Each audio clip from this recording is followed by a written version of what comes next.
पहले आपके लिए दक्षिण भारत की सीटों का आंकड़ा खोलने जा रहे हैं। अगर यहां बीजेपी नहीं करामात कर पा रही तो मतलब यह कि 400 पार का नारा हवा हवाई साबित होगा। इसलिए पहला आंकड़ा जो हम आपके सामने रखने जा रहे हैं और वो है तेलंगाना का। स्क्रीन पर डालिए तेलंगाना का आंकड़ा। और तेलंगाना में कुल 17 सीटें हैं और हमारा एग्जिट पोल कह रहा है कि बीजेपी तेलंगाना में 9 सीटें जीत सकती है।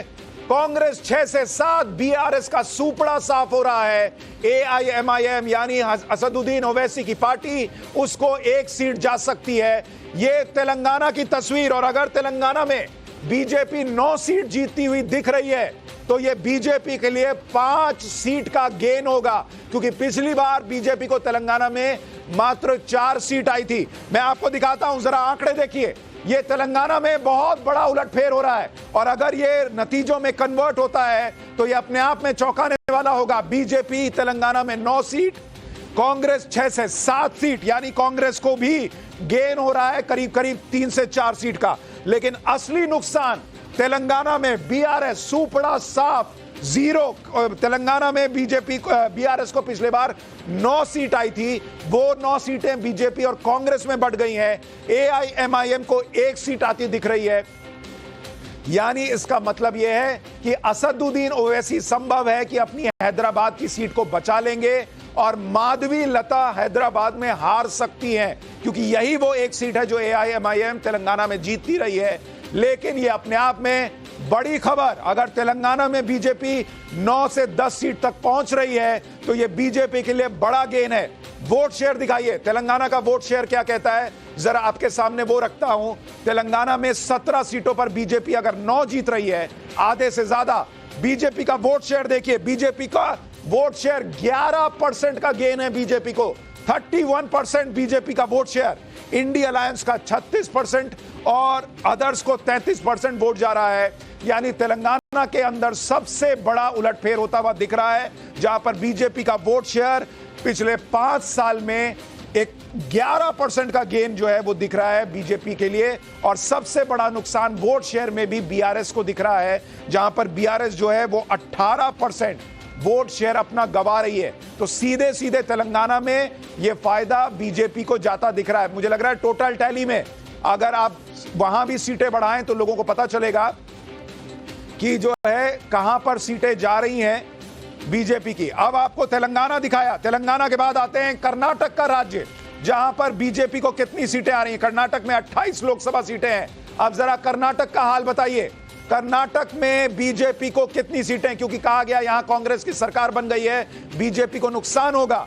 लेकिन हमारा सर्वे कह रहा है बीजेपी को इन 28 में से 21 से 22 सीटें अभी भी आने जा रही हैं। यानी कर्नाटक में भी बीजेपी को थोड़ी सीटों का नुकसान हो रहा है, 3 सीटें वो गवा सकती है, लेकिन फिर भी बीजेपी बहुत नुकसान में नहीं है। कर्नाटक के अंदर कांग्रेस को 4 से 6 सीटें कर्नाटक में आती हुई लग रही हैं और जेडीएस को भी 1 से 2 सीटें कर्नाटक में आ सकती हैं। यानी अगर आप कर्नाटक में देखेंगे तो एनडीए गठबंधन, क्योंकि बीजेपी और जेडीएस मिलकर चुनाव लड़ रहे हैं, तो अगर आप जोड़ दें बीजेपी और जेडीएस की सीटों को तो संभव है कि बीजेपी वहीं पर आ जाए जहां वो पिछली बार थी, यानी 24-25 सीट पर।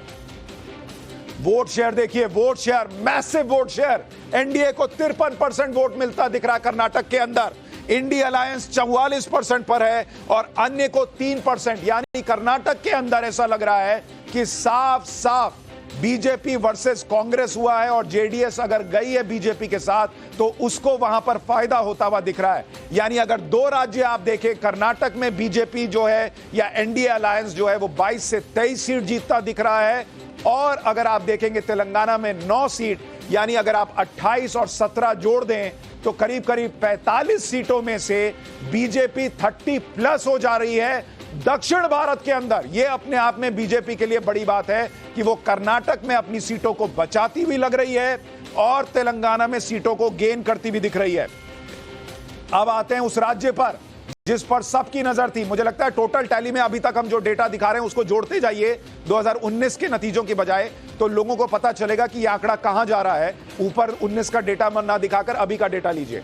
ये देखिए, अभी हम आपको जो दिखा रहे हैं अभी तक 47 सीटों के हमने आपको एग्जिट पोल बताए हैं और उन 47 सीटों में से एनडीए 32 और इंडिया अलायंस 14, अन्य के खाते में 1। अब हम आते हैं तीसरा राज्य तमिलनाडु। तमिलनाडु का आंकड़ा दिखाइए। यहां नरेंद्र मोदी ने बड़ी मेहनत की, लेकिन यहां पर तस्वीर देखिए, डीएमके को 34 से 35 सीटें आ सकती हैं तमिलनाडु में, वहां पर 39 लोकसभा सीटें हैं। एनडीए को 2 से 3 सीट आ सकती है और एआईएडीएमके को 2 सीट आ सकती है, एआईएडीएमके प्लस को। अन्य को यहां कोई सीट नहीं आएगी। लेकिन तमिलनाडु के हिसाब से अगर बात करें तो बीजेपी के लिए यहां पर गेन है। ये 3 सीटें कौन है जो बीजेपी जीत सकती है, ये भी अपने आप में बड़ा सवाल है। और मैं आपको बताना चाहूंगा कि तमिलनाडु में वोट शेयर क्या है। जरा वोट शेयर भी एक बार दिखाइए, तमिलनाडु में वोट शेयर क्या रहा है। ये देखिए, डीएमके गठबंधन को 52% वोट शेयर है, यानी बड़ा वोट शेयर जो है वो डीएमके को जा रहा है। एनडीए को 15% का वोट शेयर है। और अभी कुछ दिन पहले मैंने अन्नामलाई से बात की थी, उन्होंने कहा था कि हमारा वोट शेयर 15 से 18% के आसपास रह सकता है। एआईएडीएमके 25% वोट शेयर ले रहा है और अन्य को 8%, यानी इंडिया अलायंस को जिस तमिलनाडु से उम्मीद रहती है उसने निराश नहीं किया है। और वहां पर एक तरफा वोट जो है वो डीएमके अलायंस के लिए गया है और वहां पर सीटें भी एक तरफा गई हैं। सवाल यह है कि जो 3 सीटें बीजेपी के पास जा सकती हैं वो कौन हो सकती हैं। मैं आपको उसका भी नाम बताता हूं। एक, ये 3 सीटें जहां बीजेपी जो है वो फाइट में बताई जा रही है। एक तो है कोयंबटूर की सीट, जहां से खुद अन्नामलाई चुनाव लड़ रहे हैं, जो कि स्टेट प्रेसिडेंट हैं। वहां कड़ी फाइट बताई जा रही है। कन्याकुमारी की सीट और वेल्लोर की सीट। एक बार जल्दी से हम पीयूष के पास चलते हैं, जो ईटीजी के रिसर्च हेड है।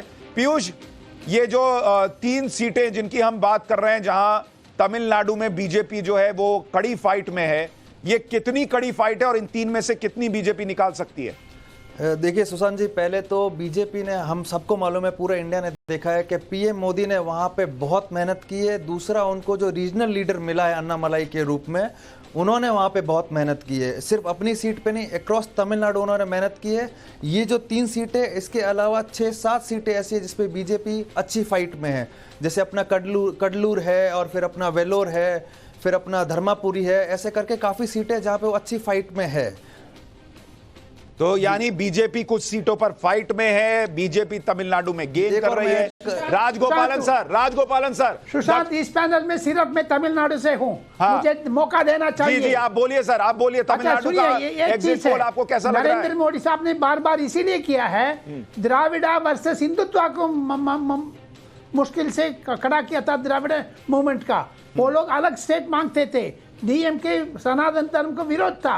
नरेंद्र मोदी जा करके, इसीलिए तो नरेंद्र मोदी कन्याकुमारी भी गया आज शाम को, उधर से वापस आ रहा है। देयरफॉर मुझे लगता है डीएमके को ये कतरा घंटी है। 39 को 39 नहीं आ रहा है। कांग्रेस को भी सीट कम होने वाले हैं। वो ईटीजी कल नहीं तो परसों दूसरा बार करोगे, कांग्रेस भी कट हो जाएगा उधर।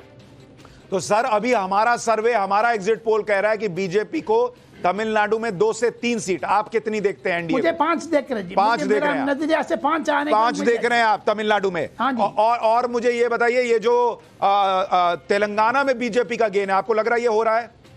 ये नरेंद्र मोदी का ये श्रेय है। लुक साउथ पॉलिसी 2022 में हैदराबाद में जनरल काउंसिल बीजेपी को हुआ था, उसमें ये निर्णय किया है तेलंगाना फर्स्ट, तमिलनाडु नेक्स्ट। सो उसी के लिए परिणाम अभी आप दिखा रहे हैं। ठीक है, अब मैं अपनी टीम से आग्रह करूंगा कि आपको इंटरव्यू में नरेंद्र मोदी ने दावा किया है, वो भी चला करके दिखा दो, दक्षिण भारत में हमको दबदबा पड़ रहा है करके आपसे बोला था उन्होंने। जी जी जी, ये हम आपको तस्वीर दिखा रहे हैं तमिलनाडु की, जहां पर बीजेपी को 2014 में एक सीट आई थी, 2019 में एक भी सीट नहीं आई थी, और वहां पर इस बार बीजेपी 3 सीट तक जा सकती है, हमारा सर्वे कह रहा है। और राजगोपालन सर कह रहे हैं कि भाई वो 5 सीट तक जा सकते हैं। डीएमके 24 पर थी पिछले बार, इस बार वो और बढ़ सकती है, ऐसा लग रहा है हमारे ईटीजी सर्वे में। इसके अलावा अगर आपको कर्नाटक का आंकड़ा दिखाऊं, अगर आप कंपेयर करेंगे, कर्नाटक में बीजेपी पिछली बार कैसा परफॉर्म कर रही थी। कर्नाटक में 28 लोकसभा सीटें हैं, वहां पिछली बार बीजेपी को 25 सीटें आई थी, कांग्रेस 1, जेडीएस 1 और अन्य 1। इस बार हमारा सर्वे कह रहा है कि बीजेपी अपने गठबंधन के साथ, यानी जेडीएस के साथ मिलकर 24 सीटों तक जा सकती है। यानी बीजेपी को एक सीट का एक तरीके से कहिए कर्नाटक में नुकसान हो सकता है। तेलंगाना का अगर आप आंकड़ा देखेंगे, तेलंगाना में जहां पर बीजेपी इस बार सबसे बेहतर परफॉर्म कर रही है दक्षिण के राज्यों में, बीजेपी को 4 सीटें थी, इस बार 5 सीट का अनुमान है हमारा। बीआरएस की 9-0 हो रही है, कांग्रेस 3 से बढ़कर 6 तक जा सकती है और एआईएमआईएम की 1 सीट है।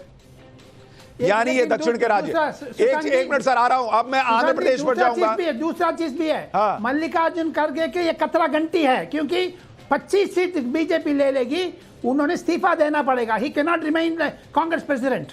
ठीक है सर, मैं इस पर आऊंगा, लेकिन अब तमिलनाडु का डेटा भी अगर हम टोटल टैली में जोड़ देंगे तो यहां पर आंकड़ा अभी दक्षिण के हिसाब से आप देखेंगे तो बीजेपी के लिए गेन दिख रहा है और इंडी अलायंस को जो उम्मीदें थी वो तमिलनाडु के आंकड़े के जुड़ने के बाद कमोबेश वहीं पर पहुंचते हुए दिख रहे हैं। लेकिन एक और स्टेट जिस पर सबकी नजर है दक्षिण भारत में, जो नरेंद्र मोदी के 400 पार के मिशन के लिए बहुत इंपॉर्टेंट है, वो है आंध्र प्रदेश, जहां पर उन्होंने एक गठबंधन किया टीडीपी के साथ। आंध्र प्रदेश का आंकड़ा क्या कह रहा है अब आपके सामने है स्क्रीन पर। आंध्र प्रदेश में 25 लोकसभा सीटें और हमारा सर्वे कह रहा है कि वाईएसआर कांग्रेस को 13 से 15 सीटें आंध्र प्रदेश में आ सकती हैं, बीजेपी को 2 सीट आ सकती है, टीडीपी को 7 से 9 सीट और जेएसपी को 1, कांग्रेस को आंध्र प्रदेश में कोई सीट नहीं आएगी, सीपीआई 0, सीपीएम 0, अन्य 0।